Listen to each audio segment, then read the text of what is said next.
Hello, everyone. This is Gary Hall Sr. at the Race Club.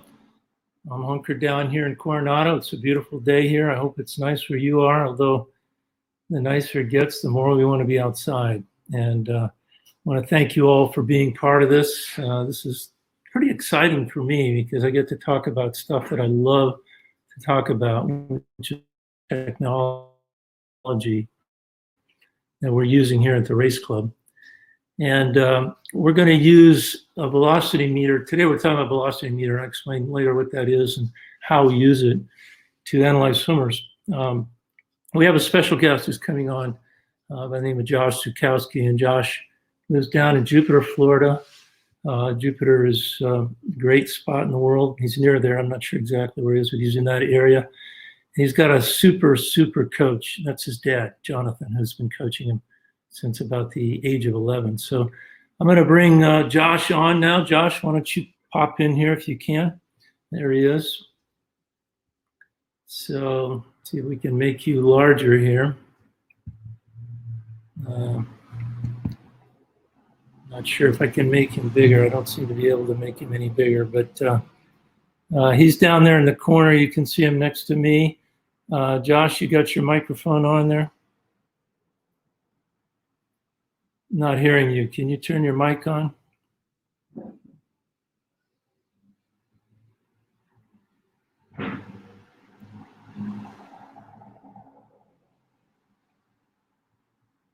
Is your mic on up in the left on the icon? Can everyone hear me? I want to make sure you guys can hear me. Is everybody in the chat? Can anybody hear you? Hear me?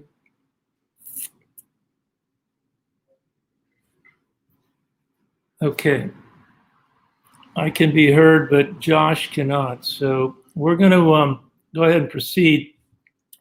I'm going to share the screen. I want to give you a little bit of background about Josh. Josh is, I think, 15. And Josh, if you want to answer, I can't hear you on the microphone, but if you get in on the chat room, you can just message us at any time. So let me just share the screen here. So this is a little video I have of Josh. Josh came to me when I think he was first 9 years old, if I'm not mistaken. And I'm just going to run a little video clip we did. This was taken last Thanksgiving in the Keys. Josh, I think maybe came 3 years in a row when he was 9, 10, and 11. And he had great talent as a 9-year-old, 10-year-old, 11-year-old. And he's continued that on through his career so far, which has been stellar. He set national records as a 10-year-old, set national records as a 12-year-old, and he set national records as a 14-year-old as well. He also qualified in the Olympic trials in the 200 backstroke, which hopefully by next year he'll have qualified for several Olympic trials cuts. But Josh, and he went 200 in the 200 back meters, which is pretty fast. He was down in, this was just taken in November. He's down in the Keys, and we hadn't seen him for a few years, but I had the opportunity to do some of the testing on Josh, which I'm going to show you in just a minute here. And you can just watch him underwater, and you see he's got a great feel for the water. He's got great flexibility. He's not an overly big guy, but great kicking speed. And I think the biggest asset that he has, the greatest asset, he just loves to race. He's always loved to race. And at the end of every camp he's come to, we've always done a race. And this year we did typically with the younger campers, we'll do 450s, one of each stroke. And Josh came up to the end, he said, "Can I do 4 100s?" And I said, "Sure. I'm not going to argue with you." So about 8 minutes rest, because we have like 3 heats going 100. So he goes 100 fly, this is yards now. He goes 100 fly in 49.3, 100 back in 49.1, 100 breast in 56 plus, I don't remember the tenths, and 100 free in 46. That gives you the kind of idea of how good this kid is. And so I think he's going to have a great career. We're looking forward to seeing how you develop and how you do next year at the trials. Will be interesting. So I'll take that down. And today we're going to talk about velocity meter technology. Before I start in on this, though, I just want to tell you that I was a physician and I was a scientist at heart at Indiana University for 2 years. I was a physics major, and I always loved the science of swimming with my coach, Doc Councilman, who arguably was the founder of the science of swimming, really the first guy to implement utilizing science in swimming. But I will argue today that we live in arguably the most technique-sensitive sport in the world, and yet we're in a low-tech sport. Really, we don't have the technology. The technology is available, but we don't have it. We're just starting to use it, and so it's been exciting for me to use some technology. I want to thank Nunzio Lanate from Italy, from Swim or AP Labs, who's been really the guy, the engineer who has provided a lot of the technology, and it's really good stuff.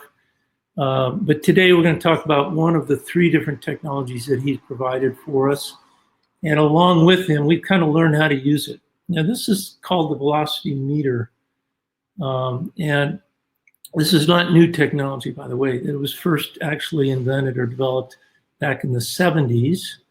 And it's pretty simple. We attach a Kevlar string to the swimmer as he's swimming away from the wall.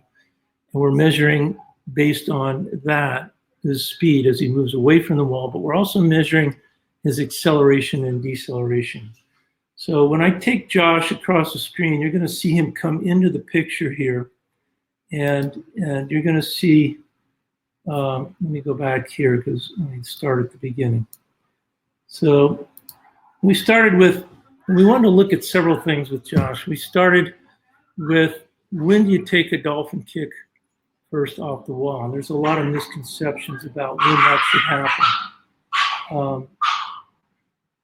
So what we did is we measured him coming off the wall first the way he would normally come off the wall, which is with what I would say a medium long glide.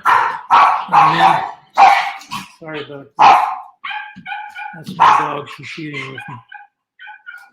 He'd take a medium long glide and then he'd go into a dolphin kick, and you can see when that happens. So he actually leaves the wall. If you look at the top graph, the green chart, you're looking at velocity, okay? So he's getting ready to leave the wall here. This over here on the screen, that's 1 meter per second, that's 2 meters per second, and you can't even see the 3 meters per second, which is pretty fast, which is above that. Down below, we have acceleration and deceleration. This is really newer, and not a lot of people are looking at this, but this is really important. And I'm going to get to why in a minute. But when you're above, this is the 0 line here. When you're on top of this line, you're accelerating. What that means is you're speeding up, which means your propulsion is greater than your drag force. When you're below that white line down here, you're decelerating, which means the drag forces are greater than the propulsion forces. And there's a tug of war going on between the propulsion and the drag. Propulsion pushing you to this side, drag pushing to this side.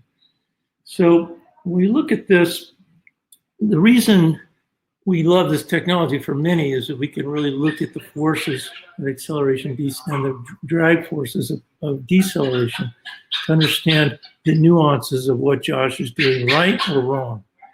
And we can kind of quantitatively measure propulsion and drag forces by looking at the acceleration, deceleration. The bottom line is velocity. How fast is Josh going? And how can we get him faster? I will tell you that none of this information is any good at all unless you trust the data, that it's taken accurately. 2, that you know how to interpret the data, which is easy to make a mistake there. And 3, that it helps the swimmer get faster. So in the end, if you find a mistake that the swimmer is making and you try to teach them how to change that and they can't learn or they can't implement that, then it really doesn't help. So all 3 of those tests have to be met. Make sure that you are understanding the data is accurate, that you're analyzing. And I'll show you some examples of how we misinterpret data. And then 3rd, is Josh able to learn from that? And I'll show you a couple of cases, not just with Josh, but others, where they've changed their technique and it's made them better. And that's the bottom line. So if you were to try to say, okay, I'm not sure whether it's faster for Josh to take a dolphin kick late or early off the wall, and you sit on the deck with a stopwatch and you tried to stop the watch when you reached a certain point, you're not going to be accurate enough doing that. And I'll show you why. Because when we did this measurement with 4 different swimmers, we were talking about a 1/10 or 2 difference, but it'd be easy to be off by that if you didn't have a perfect end point and start point. So when we started Josh, we know exactly when he's leaving the wall because his velocity starts to increase. So we can say that's the start point. We know exactly what his velocity is at peak, which is 3.15 meters per second. And we also know that he peaked his acceleration as he's pushing off the wall here at this enormously high 53 meters per second squared. That's because he's pushing against concrete over here. He's got tremendous ability to accelerate off that wall. By the way, that 3.15 peak is really high. So Josh is coming off that wall with a lot of force. Now from that point, there's no more propulsion. Now he's gliding and he's gliding and he's gliding. Seems like a lot longer than it would be. Now you notice he starts to slow down, okay? Because he's bending his knees here, he's bringing them forward. And his peak slowing down period down below here, his peak deceleration doesn't happen when the knees are bent the most. It happens while he's drawing the knees forward. Actually creates more drag, causes more drag then than he does when they're completely bent. The peak deceleration or drag occurs before the trough velocity. So now he hits this trough here. And notice one thing. He came pretty far off the wall before he started that down kick. Look at the bend in his knees. I measured that earlier. I have a little protractor down here. I can show you. I bring that up and I can actually slide it over and I can take it and I can measure, you know, exactly what the angles of his. Barry, can you hear me? Yeah, I can hear you. Josh, can you speak as well? Josh doesn't have any microphone, Rich. I don't think he's able to get any. Were you able to talk to him earlier? Yeah. There's a little blue button at the top, Josh, that says turn audio on and off. It should be blue. Yeah, I think he knows about that. I think you've got that on, Josh. Have you got the microphone on? He says it's on. We're not getting any audio with him. I don't know how to fix that, though, unfortunately. Okay, I'll keep trying to figure it out. He's able to chat, and he can, if he has any questions or comments, he can come through the chat room.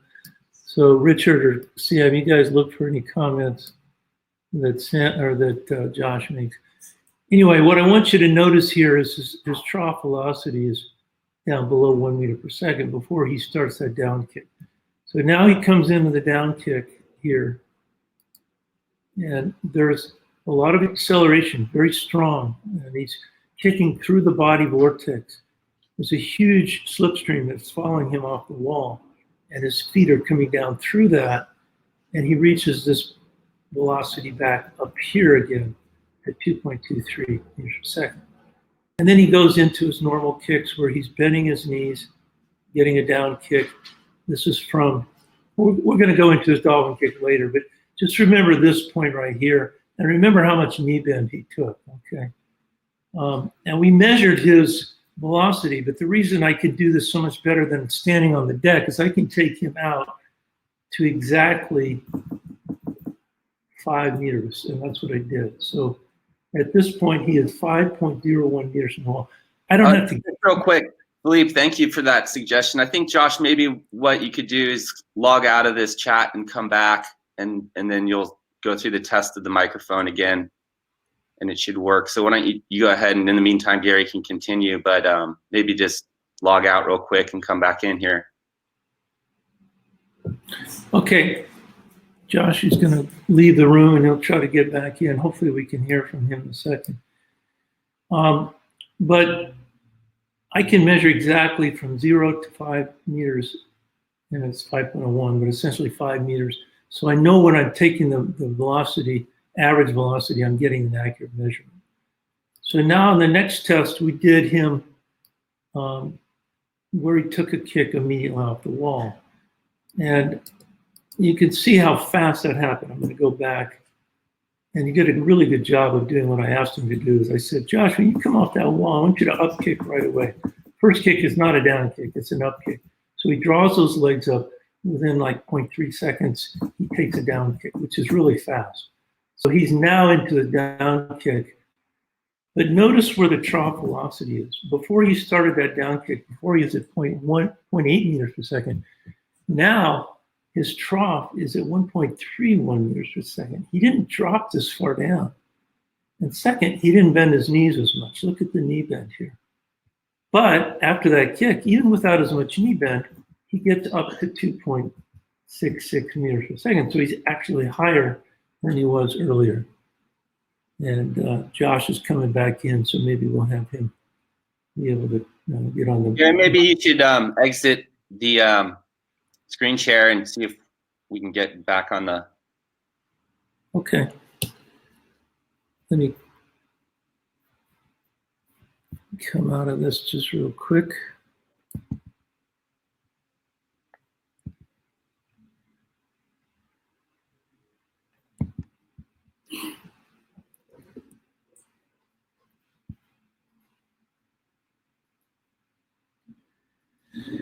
Richie doesn't seem to be back in, so I don't know how to get him back in. There he is. Okay. Can you hear me now? Yeah, there we go. Okay. Awesome. Okay, we got Josh in the room with his microphone. Let me go back to the screen share.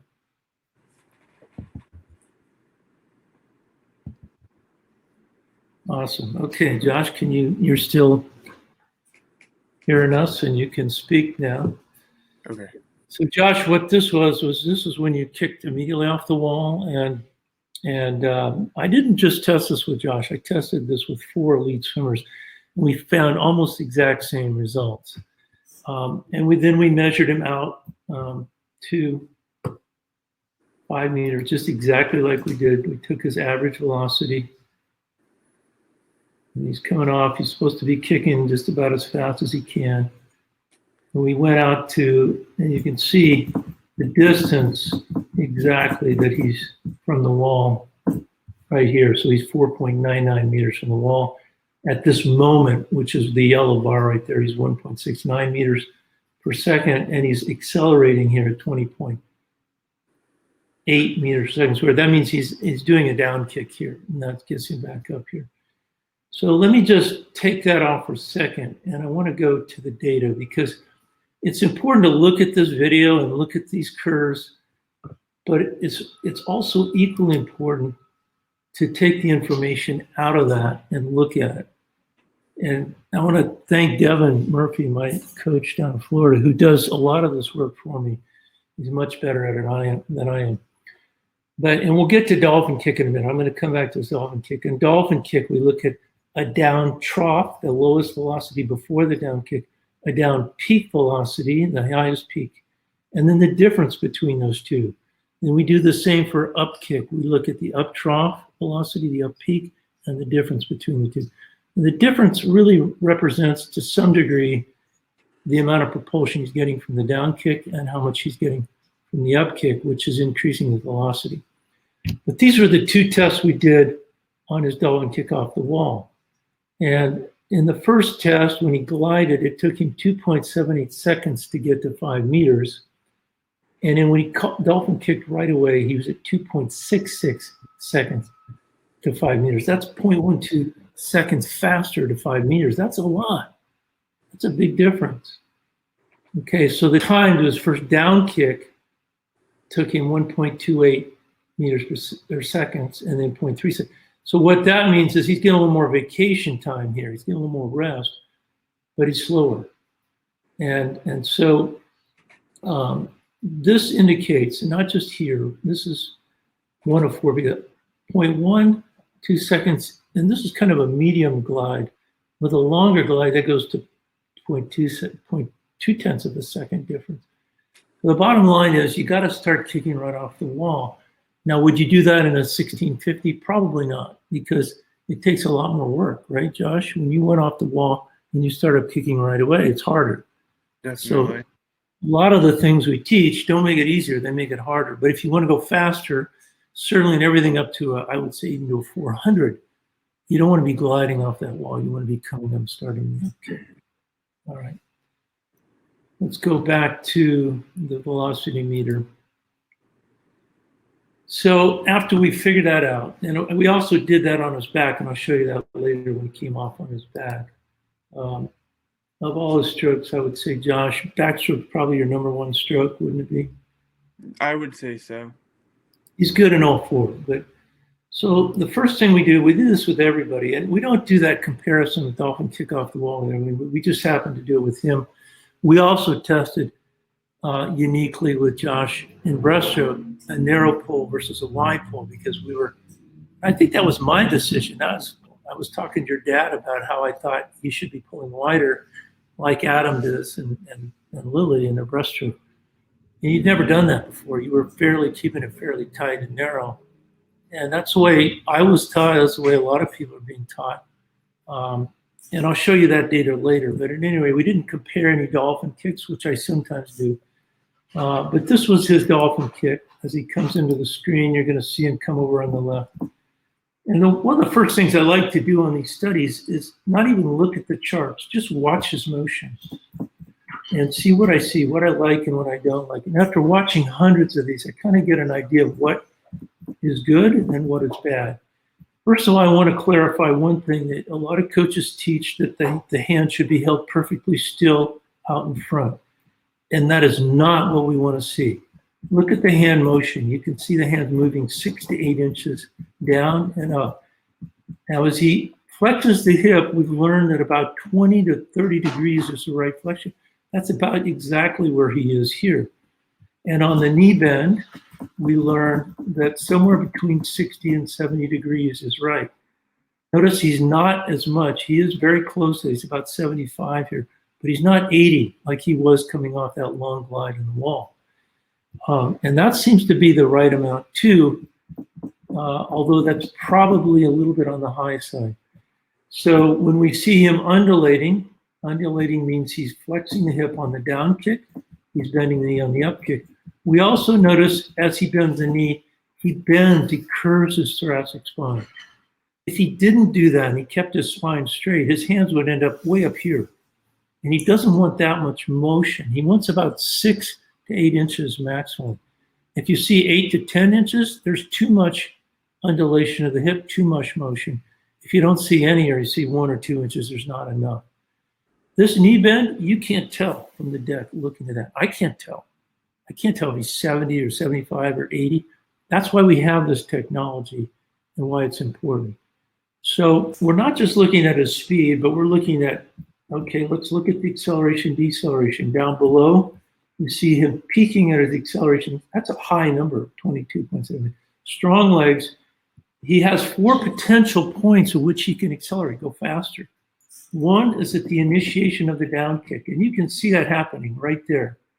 Is he accelerating? Barely, 1.18. He's not getting a lot of acceleration from his foot vortex. But as he goes through the body vortex now, he's getting a tremendous amount of acceleration, sending his speed from here up to here. And then he goes into what I call vacation mode. Now, why is that vacation mode? Well, this right here is hurting him. It's killing him, actually. And I'll show you why in a minute. Not killing him, but he's not as fast as he could be. And I average his speed. He's about 1.42 meters per second. And a lot of the athletes I've tested at elite level, 1.7, 1.8 meters per second. He's not as fast as them. Part of the reason is this. When we measured the drag studies on the foot hanging, we found there was 41% more drag when the foot is hanging completely down.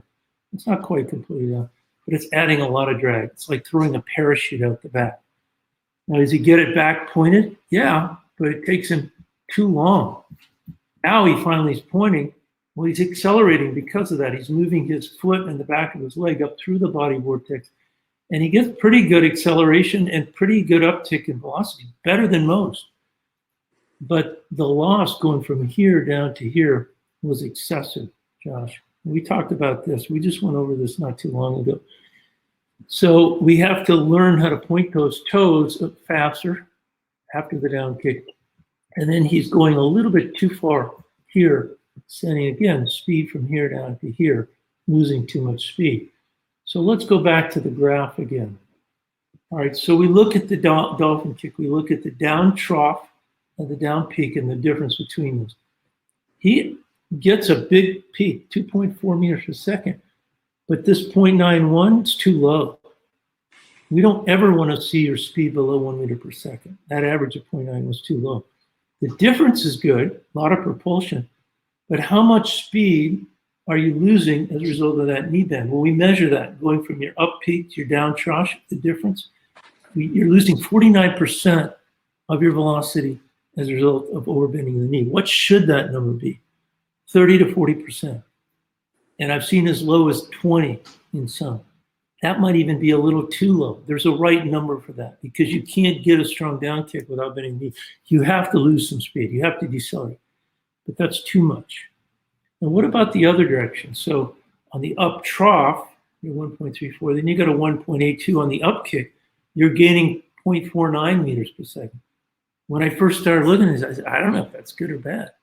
But after a couple hundred of these, I can tell you a lot of people are at zero. On their up kick, it's just floating. The legs are floating up and snapping down. They're not working their up kick. The highest I've seen here is 0.9. But the average is probably like 0.2 or 0.15. So you get a good strong up kick, but at what price? So on the down kick, when you let those feet hang, you're losing 44% of your velocity. So I like this. You're getting nice uptick. I like that. You know, but at what cost? Here you're losing 44%. What should that be? After the down kick, you should be losing anywhere between 15 and 30%. 40%, 44% is too high, 49% is too high. So the point being here is that you can still, I think, get these numbers without getting these troughs, without losing so much at each end. And if you do that, Josh, you're going to go from a 1.42 meter per second to a 1.7 or 1.8 meter per second speed. Okay. And those are two things you can change. I know you can change it, but you have to think about it. You can't just be out there mindlessly doing that. I want to show, before we move on, I want to show one other slide. This is about the kick off the wall. We kind of alluded to this earlier. But this is a guy named Aaron Greenberg. Aaron's a 19.2 sprinter from Yale. He's graduated now. He's training for the Olympics, swims for Israel. But he's a great guy and a great swimmer.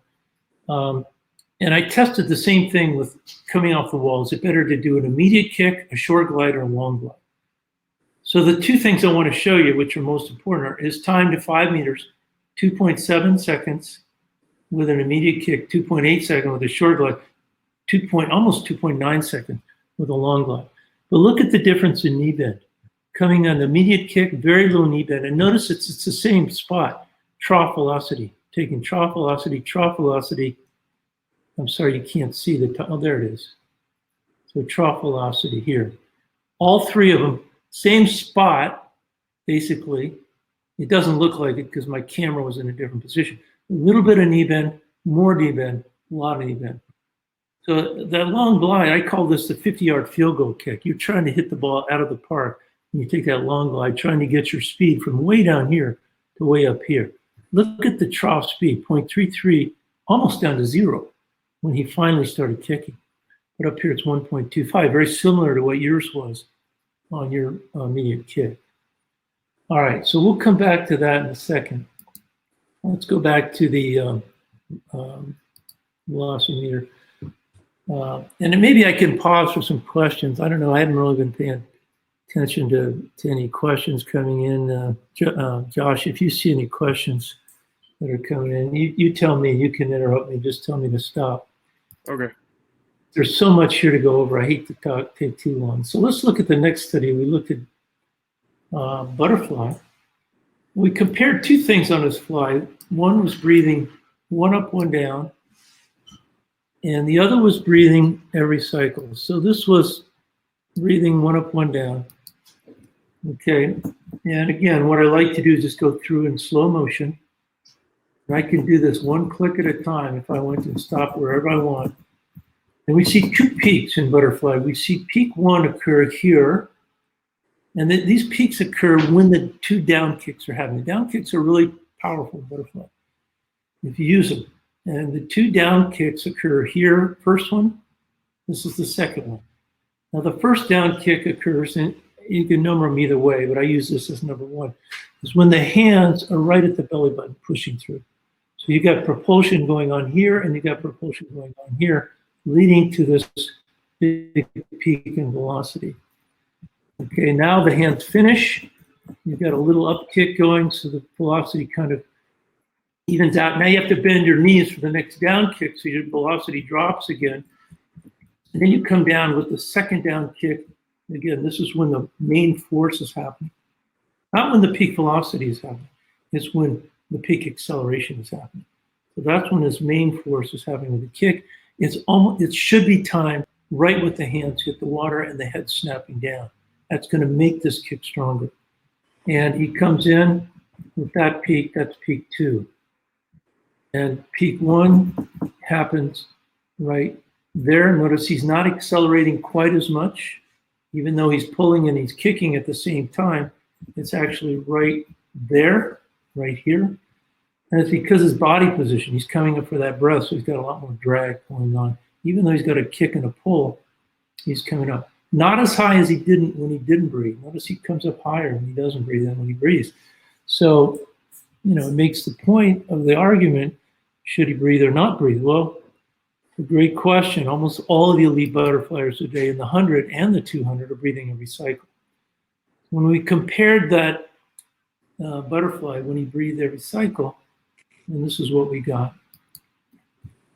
So I want to point out a couple other things that we see here. So this is peak two. This is the second down kick. Hands coming down. Notice his fingers shouldn't be spread apart there. That's adding more drag. His chin is not tucked down enough. And he starts to pull. Okay, now his velocity is down. There's no propulsion going on to speak of. Now he starts pulling. And notice how his velocity here drops. He's going pretty fast, and it's all from the hands. But as his hands kind of slip right here, his velocity slips down. So you can actually watch in the video, seeing the hands kind of, and he does this in a couple of hands. Freestyle, he does it really badly, that right hand. You see that velocity drop off, and then he gets it back. Okay, here, peaks, that's peak one, and that's peak two, okay. So what do we find on the data? Looking at the data. Let me go over here, and this is his butterfly data. So we looked at two ways, all right? We averaged his speed, 1.68 meters per second. This was the difference between his trough and his peak, 1.4. And then we looked at it breathing. He was 1.64 meters per second. Now it's easy to look at that and say, well, he's better off one up, one down. But is he? And that's why the whole question, we're measuring the first 10 meters of a race. What about the last 10 meters of a race? And so physiology, comes into the equation, and one of the reasons why the swimmers breathe every cycle, it demands so much energy in fly, is that by the end of the race, their lactate, their pH is down, and they can't finish. Happened to me in the Olympics in 1976. I couldn't finish the last 5 meters because I was one up, one down. I think if I'd been two up, one down or breathing every cycle, I might have won, but I didn't, because I didn't finish. So the speed here doesn't necessarily reflect the speed at the end of the race. And Josh, correct me if I'm wrong, but you are more of a breathing every cycle, and I think especially in the second half of your 100 fly, right? As opposed to the first half. I start off 2 up, 1 down, and then I move into breathing every stroke in the second half. And so, and there's no rule that says you have to have the same breathing pattern all the way through. In the first half of your 100, you're going to use more of your anaerobic energy, and on the second half, you're using more of your aerobic energy. And we find that often in freestylers and in flyers. Sarah Sjostrom does that. 1 up, 1 down First 30 meters, breathes every cycle from that point to the end of the 100. So at any rate, you have to be a little careful in looking at the data and understanding it's not just about what you're getting here. You have to analyze not just the physics of what's going on, but you have to understand the physiology of what's going on. All right. So now we're going to go to backstroke next.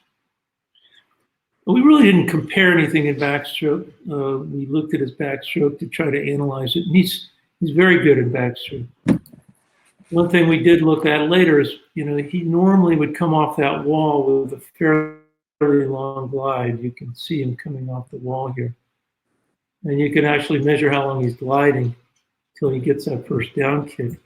So the time to get to that first kick is pretty long. By the way, just a little aside, he normally wears a nose clip. You don't want that air coming out of your chest, out of your lungs on your back. You want to keep the air in your lungs. So if you can't do that with your upper lip, then do that with a nose clip. Because his weight, when that air comes out, his weight is going from 0 to about 8.5 pounds by letting off the air to stop that. And now he goes into that knee bend. You see his velocity drop, and then he starts kicking. So we're actually looking here at the Dolphin kick glide off of his back. This is before the backstroke. So we did a long glide, and then we followed that with an immediate kick off the wall. So here you see him coming off the wall. In this case, it's the down kick that starts. Let me slow it down because it happens so fast. And very few athletes will do this. Very few athletes will come off, especially on backstroke. They love to glide.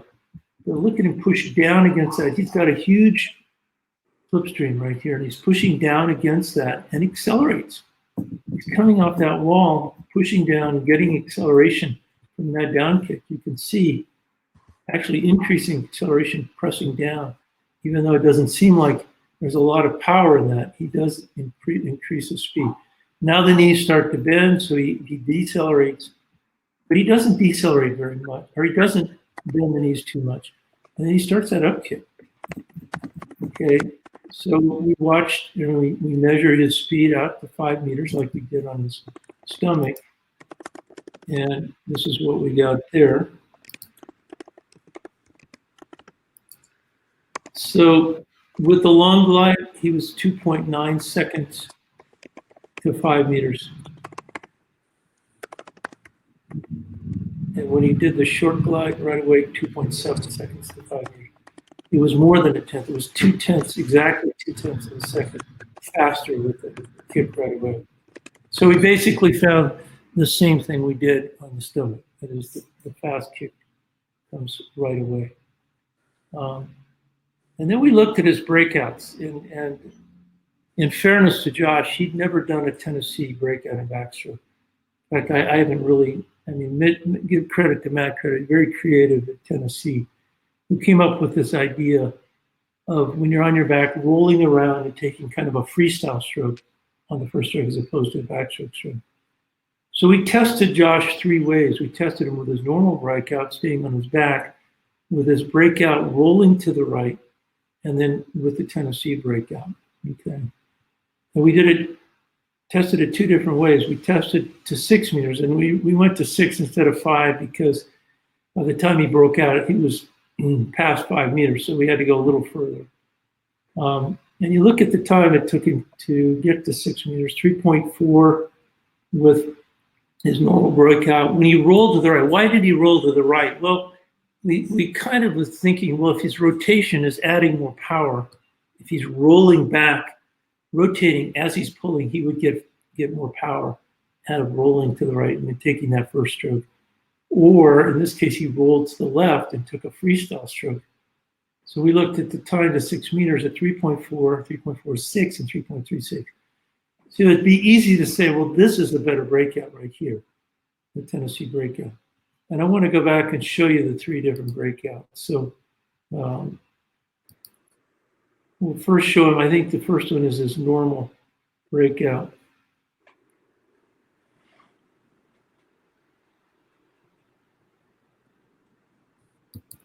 I'm going to slow it down. So this is the way he would normally break out. He separates the hands, maybe a trifle early, but he gets into the pulling motion right away. Here he's got the air fortunately held in his lungs, which is what he wants. He wants to pop up like a balloon. He's got his chin on his chest, which is good. He's got a great streamline. Good pulling motion. He gets right into that catch with the left hand, and off he goes. That's Josh's normal breakout on his back. And then we had him on the next one. So now he's rolling to the right. And we weren't sure about this one because I really haven't advocated this, but I wanted to test it. So you notice he does a little bit of a rotation to the right, and then he pulls through. Now, why the argument here is that when he rotates back to the left, it's going to make the end of his propulsion greater here. But I'm not convinced that it really does. In fact, I'm pretty sure it doesn't. So I'm not sure there's really any good logic in doing that because it's really the arm coming down that helps the end of the pull, not the body rotation. And then the third way we had him test, this is with,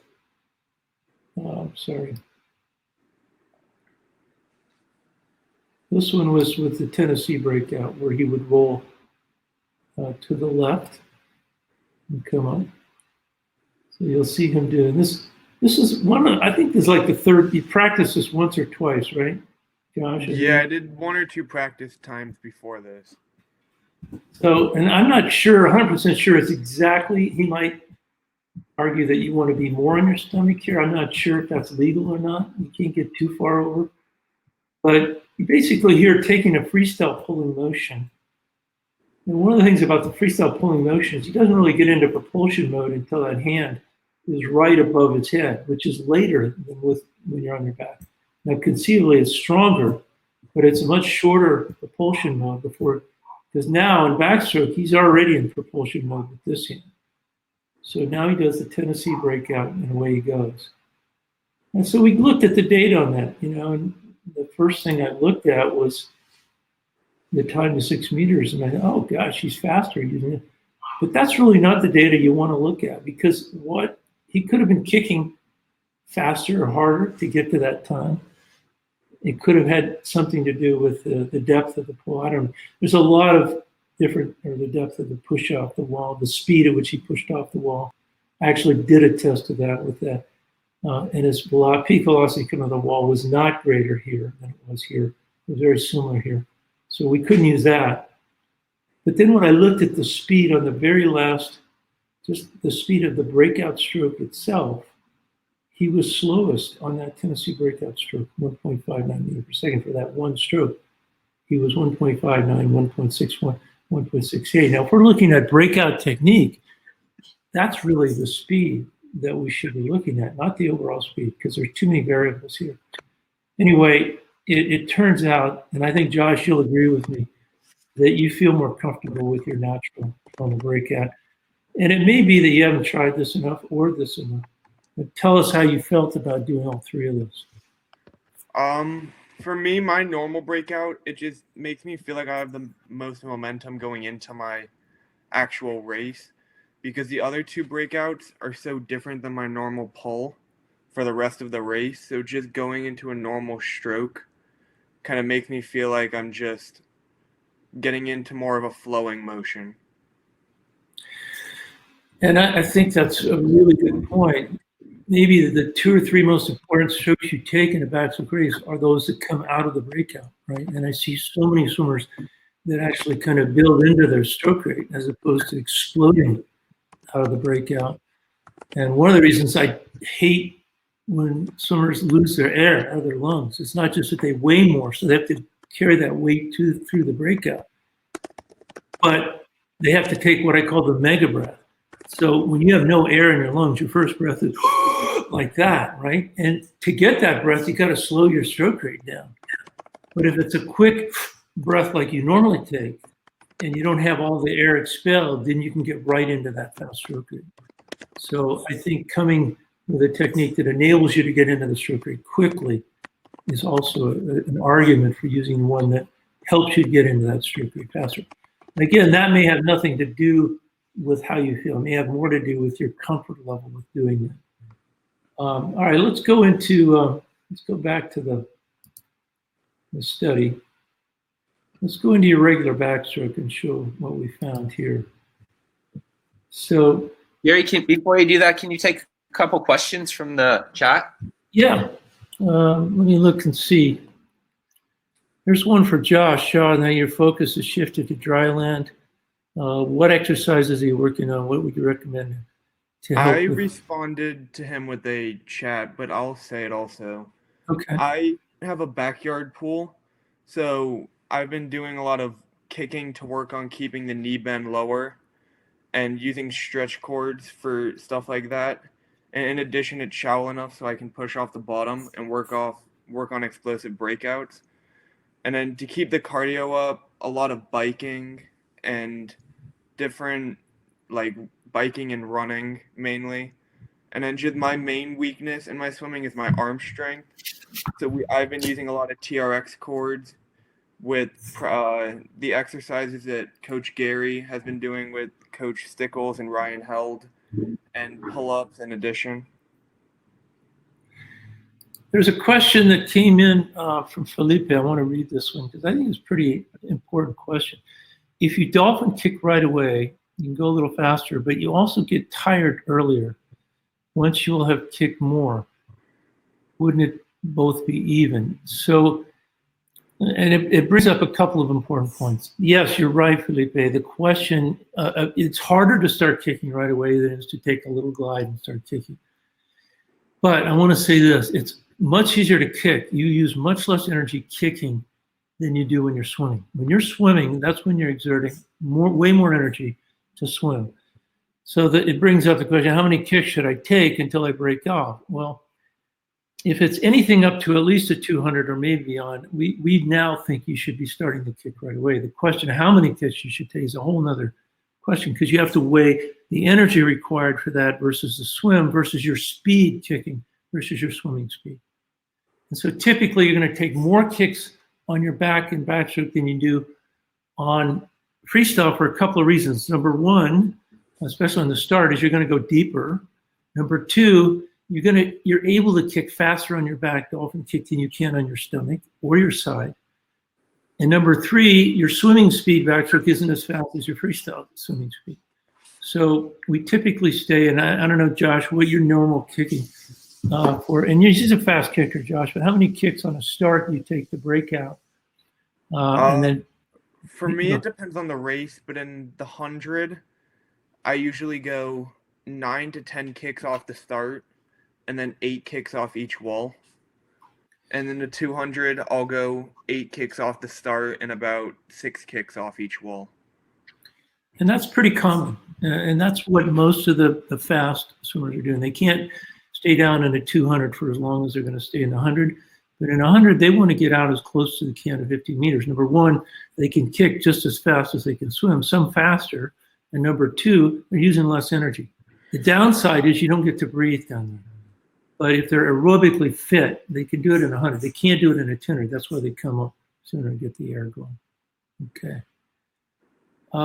So one question, are you made out of rubber? Your knees bend in both directions. And that's, I don't think you're made out of rubber, but you see that very commonly. What he's talking about is hyperextension of his knees. It's a very common trait. That's one of the freakiness of swimmers. You see amazing plantar flexibility of the ankle and this hyperextension of the knee that makes them kick faster. And that's something that is really a trait, if you want to be a fast swimmer, that you would like to have. All right, let's go back to the velocity meter because we have a lot to do and not enough time to do it. So this is his backstroke. I'm going to go through this a little quicker. Beautiful technique here. And we talked about this. There's a few things I like to do. One of the things I like to mention that he does so well, he gets right into a catch right away. Look at the velocity, by the way. There's very little change in his velocity, and I won't go into the reasons why. There's actually 3 or 4 different reasons why. But he's sustaining a longer propulsion phase in backstroke with his hands. He gets the catch, the hands move almost straight back, and he pushes as long as he can backward and then releases at the end. And here you see him you never see him really overbend his knees, a very common malady in backstroke. You don't see him bend those knees too much. But that hyperextension does come into play here. Keeps the kick tight, and he really presses down hard with the bottom of his foot. When we look at the data on the backstroke, what we see is a right trough and a right peak, and a left trough and a left peak, okay? And we like those to be fairly similar. So the average trough here for his right was 1.41. It's a little bit lower for the left. Why would the trough be lower when he's pulling with his left hand? Is it because this has anything to do with his pulling motion? Probably not. It's more likely the knee bend is a little greater on one side than the other. His peaks are very similar, and the difference between his peaks and his trough, 0.4 and 0.44, are a little higher than average. 0.35 is what we're seeing average, and that's probably because he's strong and he's getting a lot of power out of his coupling, which is body rotation and arm recovery. All right, so we'll come back to that. Next thing I want to look at real quickly is his breaststroke, because we looked at his breaststroke two different ways. First, with his normal pulling motion. This was his normal pulling motion here.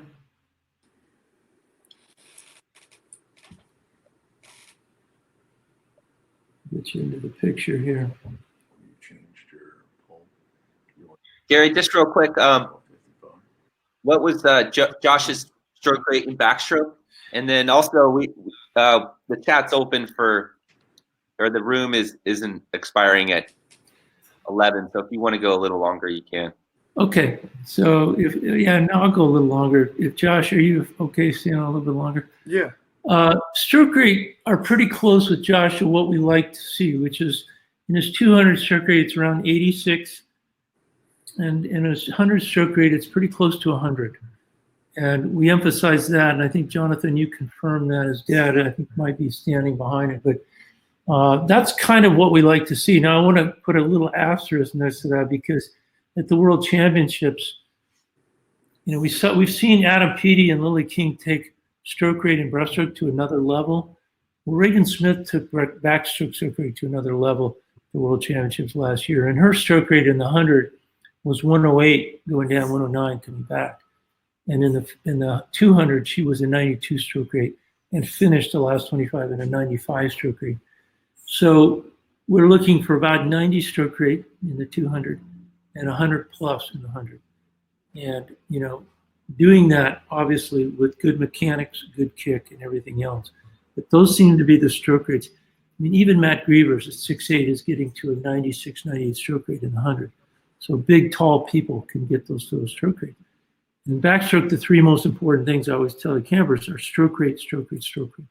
If your stroke rate's slow, no matter what, if you're doing everything else right, you're still not going to win with the slow stroke rate. All right, so when we looked at his breaststroke, we looked at his normal pull, and look at his pulling motion here. This is pretty typical. When he's out sweeping, he has a fairly wide separation of fingers. I think even too wide, especially with his right hand. But then he squeezes him a little bit in here, but he's not, his hands are barely, if any, getting outside of his elbows. In fact, I don't even know if they are. This is where a really narrow breaststroke pull. And to be honest, this is what most coaches are teaching. This is not what Adam is doing. This is not what Lily's doing, not what a lot of the elite breaststrokers are doing. So when we look at the breaststroke, we have a pull peak and a kick peak, and they're acting independently. So the kick peak occurs right here, and notice this peak propulsion down here at the bottom, at the peak acceleration, is when those feet are about 3/4 of the way back. It's not at the beginning of the kick, it's toward the end of that kick when the force is greatest. And it's over like boom. And now he's decelerating because one of his bad habits, and again, the hyperextension of the knee can actually hurt him here, is he's dropping the feet and he's dropping the heels. He's not getting the feet up, finishing high enough, fast enough. And the result of that, one of the things we look at is how much velocity does he lose from his peak at the end of the kick to the lowest point, which is here or here, here. They're pretty even. And from that point on, he starts a pull, and then he goes from that trough all the way up to here. This is his pull propulsion. Okay. And then we go back into the kick. And notice that Josh goes almost to flat line, almost to 0.14 meters per second. That's not just him, by the way. When you're in that position, you're drawing those thighs forward, and those big legs are coming up. You're basically in the worst drag position you can be in. So your speed is going to go to almost 0. And I'm talking about everyone. Some get to 0 and hold 0 because they actually bring their thighs up too far or their heels up too far. But the key to breaststroke is getting through that kicking cycle fast. And he's taking about 0.54 seconds to get through his kicking cycle, which is too long. If he's going to swim with a high stroke rate of 60 to 62, he's got to get the kicking cycle time down, or he's not going to be able to do that. And those are two things that Lily and Adam do better than anybody else. They do a lot of things better, but their kicking cycle speed is so much faster. You get back to pull propulsion, kick propulsion. You notice he has much more increase in velocity here from down here to up here with the kick than he does in the pull. So there's more power in the pull and the kick than there is in the kick. We go back to the data, and here's what we found. And I won't even go through. I'll go back to his wider pull, but on his breaststroke, so we have, this is normal breaststroke, and this is wide outsweep breaststroke. And we looked at the time, by the way, and he'd barely done this. He'd never done this, so he hadn't practiced this very much. Notice the time that we tested velocity, exactly the same. When we looked at the difference on his pull peak was greater, which I was surprised. I expected this to be greater. We looked at his peak 2. That also was greater than it was from the kick. So you'd look at this data and you think, God, he's better off pulling narrow. The speeds were, but there's one important difference. And that is, here his stroke rate was 47, cycle time 1.28. Here is cycle time 1.32, or stroke rate of 45. So in effect, we're not comparing apples to apples. If I had had him doing this wide outsweep with a stroke rate of 47, we would have seen him faster down here. So this is a good example of looking at data that's probably accurate, I think it's accurate, and coming to a wrong conclusion based on this. I think he's faster, and I thought he would be better with a wide pull. So what happened, Josh? What did you do from this? This was not in November, right? We did this. Right. So up until this point, my fastest 100 breaststroke was a 57.958.0. And after learning how to wide out sweep, we determined at the last minute to go to junior nationals in Atlanta, and I ended up doing 100 breaststroke with a wide pull, and I went 55.8. I mean, that speaks volumes. Sometimes the proof lies in the pudding. You can look at data all day long, but which way is he really faster given the same stroke rates? And he had a chance to go home and use a wider pull. So what we advocated is now for power breaststroke, wide pull, narrow kick. Kick has to be narrow and fast, and it's got to be propulsive. Both of them have to be propulsive. But what that wider pull does is enables you to get more lift, more elevation, and that means you buy more time, you get more power as you couple with the body coming down. And I believe he probably got, and as long as you're quick with the legs, you can keep a wide pull and still have a high stroke rate. You know, it's got to be fast with the legs. So it was a great lesson in changing a technique that ended up being actually better than I would have predicted in terms of how much better he got. All right, let's go to your freestyle. And Josh, if there are any questions in there that are coming in that you want to answer, because okay. I'm paying more attention to the velocity meter. I just see a question about how wide your breaststroke pull should be, and I don't know how to answer that as much as you would.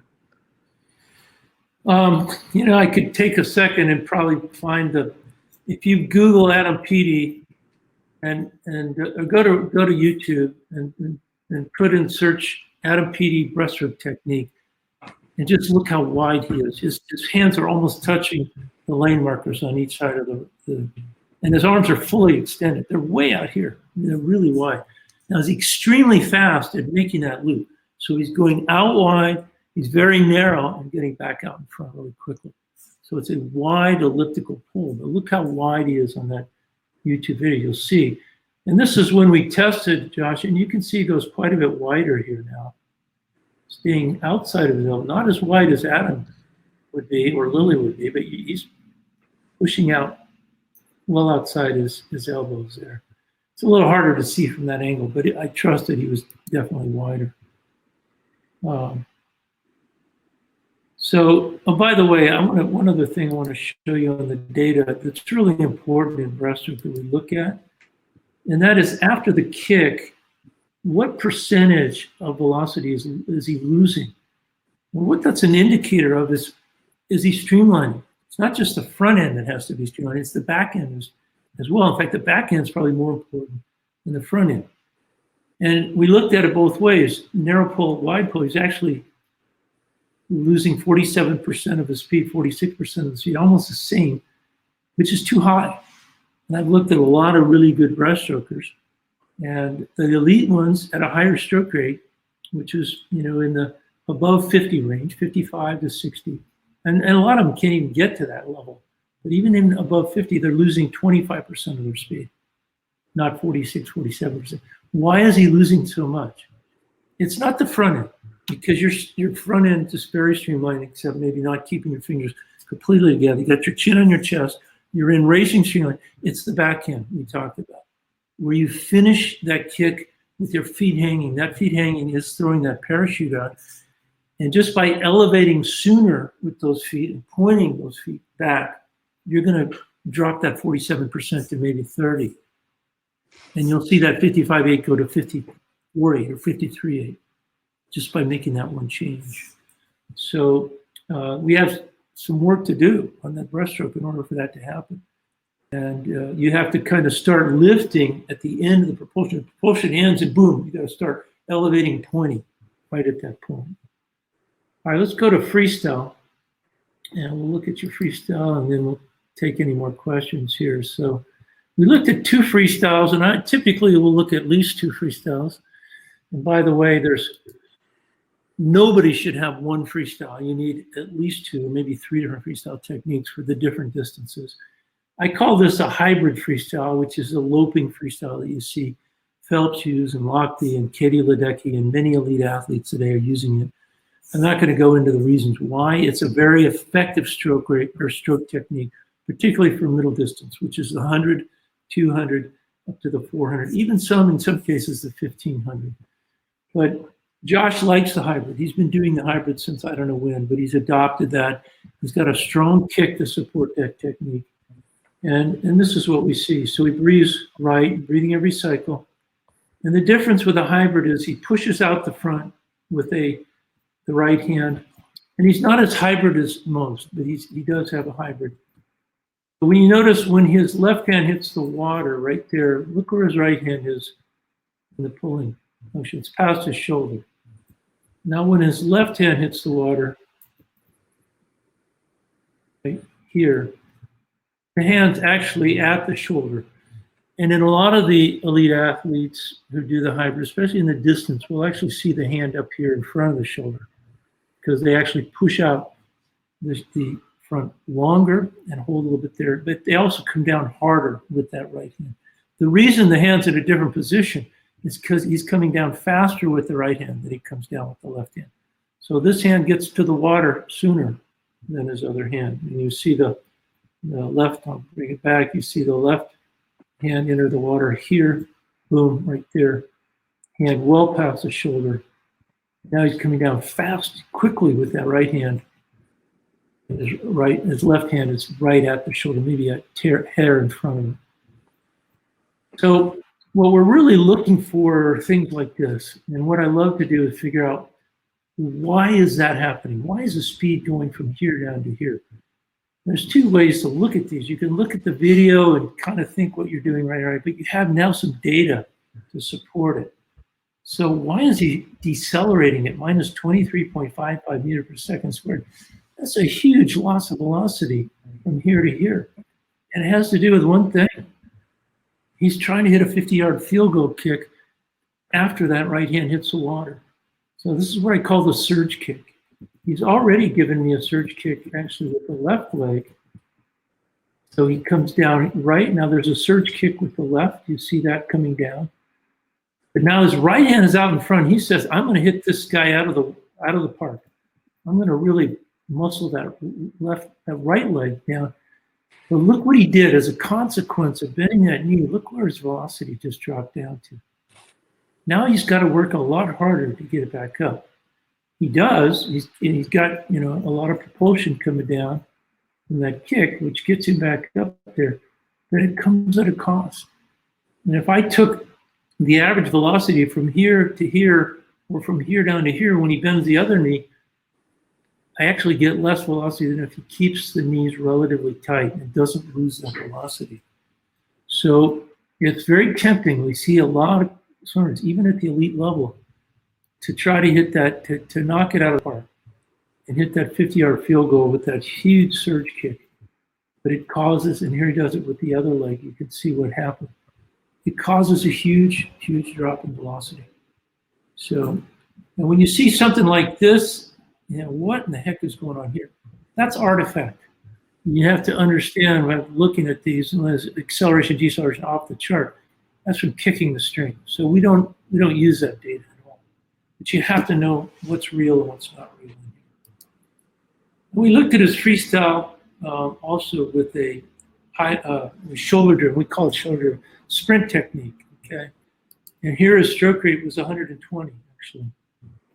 So now you notice he doesn't drop off as much. Why? Because he doesn't have as much time or as much temptation to hit the 50-yard field goal. So he's got to keep his kick tighter. He's not taking a breath. His strokes are more symmetrical here. But there's one thing that I want to show you that he does that I don't like. And we talked about it, and it happens more with his right. Here again, we look at this loss of velocity. This huge deceleration, minus 16.09. Okay, he's bending his knee here. Again, we have propulsion starting over here. We've got drag going on over here. Who's winning the battle? Well, he's on the lower side, so the tug of war is being won by the drag forces here. This guy's outweighing this. Now you expect that to happen, but not as much drop off here, and he doesn't do that every time. But then instead of grabbing a hold of the water, look what he does with his hand right here. Okay, so now he's got this propulsion started, and instead of holding on to it, he lets go. Now, and I'm not going to show you some of the other elite freestylers I have, and I call Josh elite because he is. But their wrist and their hand are straight here. Their vector of force is more backward than it is downward. His is more downward than it is backward. And so his velocity, because of his hand, it's not the legs now, it's his hand slipping, losing a grip, he loses that much velocity coming down. He would have probably lost some, but not that much. And we see that happen a couple of times. I show it to you again, right here, same thing happened. This is from knee bend, this is from losing his grip on the water here, okay? So his stroke rates, go back to the data, stroke rates here, in his freestyle,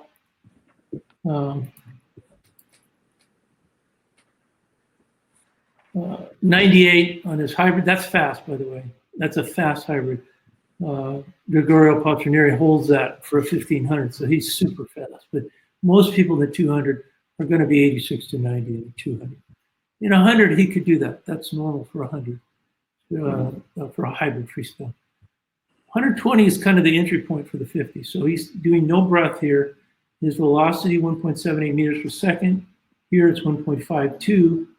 Now let's look at the right trough, right peak, the delta PT. Almost the same except for the trough.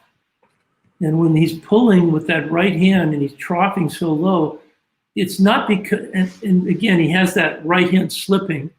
We saw that. But it's also the knee bending. that really caused most of that to happen. But also losing his grip on the water. So these should be the same. I would love to see this on both sides. This is way too high. It should be 0.5 to 0.6. That's exactly where he is over here, 0.69. Maybe even a little high here. This is good. That's good. This is bad. Right pulling is not just the pulling motion. It's what he's doing with his legs. Now when he's sprinting, notice the trough, and he didn't have time to do that big field goal kick. The trough went up to 1.4, 2.11. I don't like that. When I see him sprint, I want to see the peak higher than it is here. I want to see this higher than it is here. But I want to see as a result of here. So when he's going into his sprint mode, he's not pulling with more force here than he was when he was in his hybrid mode. And I usually like to see this higher. And that means the propulsion is significantly less than it is here. Here, 0.68. We usually see a delta PT around 0.75. So while this was a little too high, this one wasn't quite high enough. I don't want to see the troughs any lower, but I want to see your propulsion higher. And what that means, Josh, you got to get stronger. Is you're 15, right? Or 16 I just now? turned How old are you? 16. You're 16, you're going to get a lot stronger. When I repeat this in a couple of years, if you're a senior in college, you're going to see these at 2.5 or 6. You're going to see that way up. You're just going to have, and I hope you're not letting go of the water by then. All right, last thing we have is flutter kick. And let me just go into that because let me show you we found something. I never know what I'm going to find on these, by the way, and I find something every time. That's the beauty of this, is you never know. I always kiddingly call this finding Waldo, because if you go to a big deceleration point, like we had here, and you see this huge deceleration, now you got to go into the picture. Then you have to decide what is it that's causing that. And here it's pretty obvious. It's this knee bend. But it could be his head position. It could be his arm position, hand position. It could be a lot of things. Foot dropping over here. But it's mainly here. So it's a little bit like you got to go into the picture and figure out what it is that's causing that technique that caused that problem. Last thing we look at is a flutter kick. And I'll show you the photos or the videos, and then I'll go back to the data. So, and again, we'll look at him slow motion first, get you into the picture. So there he comes. So he's coming through in slow motion. Get this out of the way. And you're seeing great streamline. A little funky with this finger. I don't know why he does that. Those should actually be stacked a little bit better. That, believe it or not, that causes drag. That position with your hand, having those fingers bent. You want to line them up together. But his chin is on his chest, his elbows are behind. You don't see any cap sticking out of here. Don't do biceps over the years. We've proven that many times, that that's slower than chin on chest. Notice chin on his chest, but his head's not sticking out. It's not hanging down. His head is in alignment with his chest. But he doesn't have the drag is caused from the head sticking above the biceps or triceps back here, not from this down here. So chin on chest looks sticking out. Great streamline position. If I looked at him, I'm not sure I could really tell there's a lot of difference between his left knee bend and his right knee bend, or the biomechanics of his kicking motion. But when I look up here, I see a trough here and a trough here, a trough here and a trough here. Right trough, left trough, right trough, left trough. And it's that way all the way through, sometimes more than others. So this is his left peak. When his left foot is coming down, that's his left peak. Now he's bending the right knee, and that's right knee bend that's mainly leading to this trough. And then this is his right trough as the right hand bend. And the propulsion happens if you go to the peak here at the propulsion, the acceleration. It's usually right as the two ships cross in the night. One's coming down, one's coming up. You have the foot vortex that's following the foot, and you've got a body vortex that's following Josh. And those feet are going right through those vortices at the same time. So that's usually the point, or sometimes it's a little further, maybe right here, where we'll see the peak. But it's peak on the acceleration, peak propulsion. But this is what happened. well, why is this happening with his right? And it has to do with the knee bend. So we took the protractor out and we measured, and he's actually about 5 degrees more bent here than he is here. And you have to kind of visualize through that leg, the angles. We did it over and over again, and we found that he's just trying to kick too hard with the right leg. He's going for more of a home run with the right leg than he is with the left. So what did that do to his data? Well, you have right trough 0.93. And by the way, I have this kind of cardinal rule that only in breaststroke are you allowed to go under 1 meter per second. That's my cardinal rule. When you go below 1 meter per second at a trough in any stroke then breaststroke, you're I call it no man's land. You don't want to be down there. And that's where he is with the right leg, not with the left. He's close.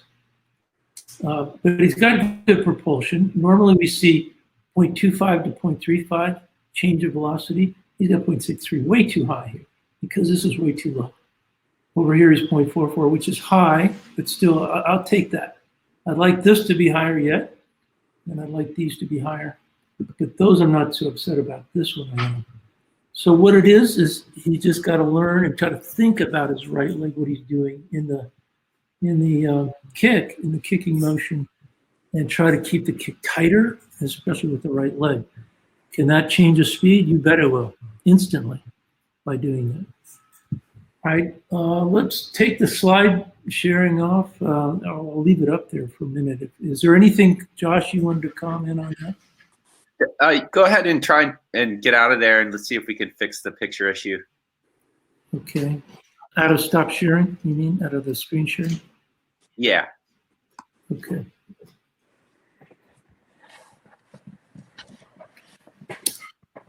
Now Right. you're not able to make anyone bigger. No, I don't see how to do that. So I think we're stuck being small. Well, let's answer some questions at this point, if there are any. Looks like there are not. What angle the knee should be during the flutter kick? It's almost the same as in the dolphin kick. We found between 60 and 70 degrees. It's probably a little bit less in flutter kick.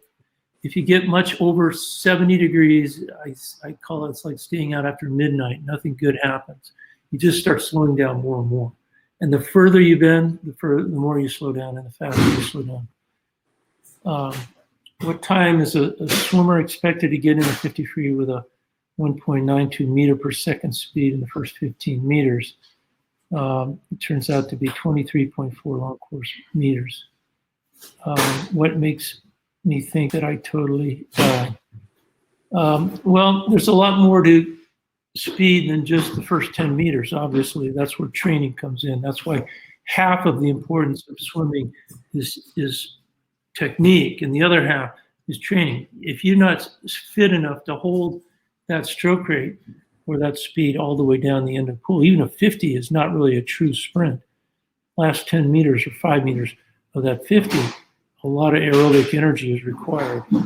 And you got to train aerobically. Even the sprinters in our sport, the 50 guys, train aerobically a lot. So fitness has a lot to do with your ability, not just to do it technically correct, but to sustain that. And Josh will attest to this, but when I try to correct him to do things differently, more often than not, I'm making it harder, not easier, right? You know, holding a tighter streamline, kicking off the wall earlier, keeping a tighter kick, kicking in both directions. Those aren't easier. Going vertical on your recovery as opposed to, letting the arm come over, slower, or coming down slower. Those are all harder to do, not easier. So good technique requires more fitness, more strength. Any other questions here? Let's take a look. With these techniques, what's the balance of implementing these recommendations with age group swimmers versus elite swimmers? Let me just comment on that one. And Josh, you speak up if you have any feedback.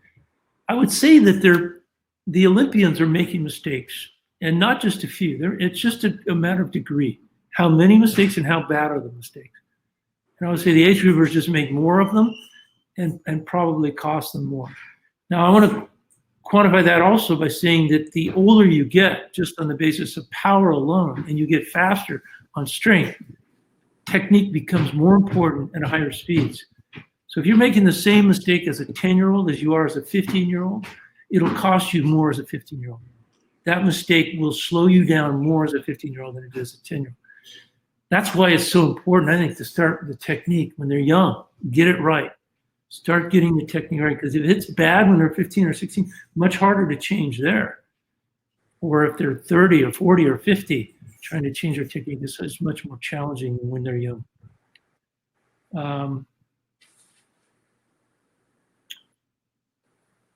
Here's a question. I'm going to answer this only because then I'm going to sound like I'm promoting it. I'm not. My wife suggested, here's the question. I'm a swim dad. Can you please recommend a good swim technique race book? Well, 2 weeks ago, I've written 200 aqua notes that are on our website on theraceclub.com. You can go in and find them. Any lane, even lane 1, even for free. The problem with them is they're all over the map in their content, and it's hard to get a sustained, context of what I'm talking about. If I'm one time talking about pull, the next time kick, or the next time starts. So my wife said, why don't you put a book together and organize these in a table of contents that makes sense? And that's what I'm going to do. I'm going to do that, and hopefully in the next few weeks, I'll put all these aqua notes in a legible, organized way, going through technique primarily, all 4-stroke starts and turns, and it'll be on our website, so you'll be able to find it. And it'll just be online, but I'm going to try to organize that for you. So hopefully that's helpful. Technique books are not a lot out there. There's a lot of books on training. A lot of what we talked about in this webinar is new information, and we're learning as we go. I learn something every day. When I write this book, I'm going to have in the introduction, I'm going to say whatever I write is going to be obsolete by the time I finish, because tomorrow I'm going to learn something that I didn't know today, and that's true. So the book will be a work in progress. It'll continue on. Can you go over breaststroke pull again, how wide it should be? Again, I encourage you to YouTube Adam or Lily, either one of them, and look how wide they're pulling. It's not just them. It's all the elite breaststrokers pulling really wide and then very fast getting. It's a loop pull, very fast getting that. Also, look how quick their leg speed is. Underwater videos of world championships or the Olympics. I think the best you can do there is whatever's on YouTube. I mean, most of the stuff out there is they're putting. It's not always great. And it's not always in slow motion like we have, but you can find that. Or go to our website, raceclub.com, and sign up for one of the memberships. My son Richard, who you've heard in this call, who does all our video work, is an amazing photographer. You want to see slow motion and details of great swimmers, you'll find it better than anywhere else on our website at theraceclub.com.